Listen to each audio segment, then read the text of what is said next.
કે બ્રેન અને સ્પાઇન એને હોલ વડે પણ એની સર્જરી પોસિબલ છે?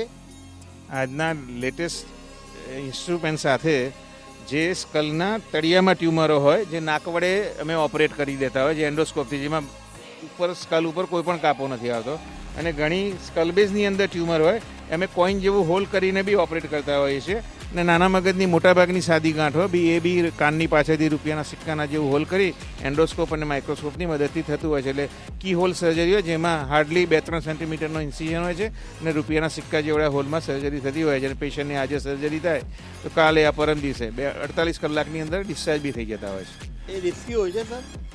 કોઈપણ બ્રેઇન સર્જરીનું રિસ્ક મેં સમજાવ્યું એમ લાઈફ એન્ડ ડેથ રિસ્ક 0.5% હોય, અને કંઈ નાનું ઇન્ડોરન્ટ કોમ્પ્લિકેશન થઈ શકે સર્જરી રિલેટેડ, એવું 2-3%. 97% પેશન્ટોમાં અમે લોકો બધા ઇન્ટ્રાઓપરેટિવ મોનિટરિંગ સિસ્ટમ રાખી અને કામ કરતા હોય, એટલે કોમ્પ્લિકેશનનો ચાન્સ બહુ ઓછો હોય. સર એમાં પિટ્યુટરી ટ્યુમરને એ વધારે ઓપરેટ થતા હોય છે ને, આઈ થિંક?